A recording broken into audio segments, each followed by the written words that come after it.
nails has a fracture on the corner from the edge to the tip. It isn't torn, but it likes to bend at the weakest point and create a crack in my polish. Can you save it? So that's called what I call a stress fracture. It's what Doug calls a fissure.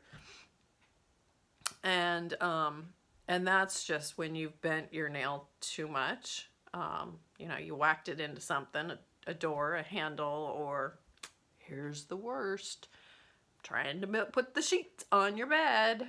That will bend fingernails like nobody's business. So I try and pawn that one off on Corey. He's very, very kind. So when you get that stress fracture, and I have an article about it over on Nail Care HQ, there's really nothing you can do about that. You can't really glue the layers back together. They've sort of been pulled apart and they don't want to go back together. So you can do that, a tea bag repair. You could also glue on, you could just cut it shorter, get rid of the stress fracture. And then if all of your other nails are longer and you want to keep that look and you don't want to cut them all shorter, then I would do the plastic nail tip to cover that up. So, and also you guys, well, normally my nails and my thumbnails are much shorter because they're wider, they're flatter, they tear way, way, way, way, way back there. So I tend to keep them shorter so that if they bump into things or there's upward pressure of anything. So if anything, that's not working. If anything pushes up, it's going to create a problem.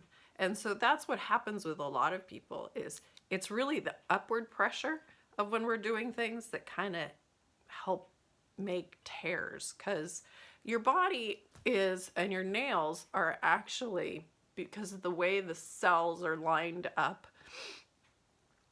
surprisingly, which you would not guess, if there was a grain, so this is what Doug said to me, if there was a grain to, because you know, like there's grain to wood and there's kind of a grain to meat when you're slicing it, you want to slice against the grain. So if there was a grain for nails, it's this way, sideways. And the reason for that is Mother Nature knows that when we're doing things, and if there's any stresses against the nail that's pushing up, the nail is going to tear across this way so that you still have fingernails. So you still can grab and scratch and do all of the things that we do with our hands. So that's, there you go. Long-winded answer. Hope you got it. Yeah, you could kind of save it, or you could just go, forget it. It depends on, you know, saving with the tea bag and the fiberglass wrap, but saving is, and then you've still got to be really careful to not bend it again, because since it already has that bend there, it's gonna want to bend again.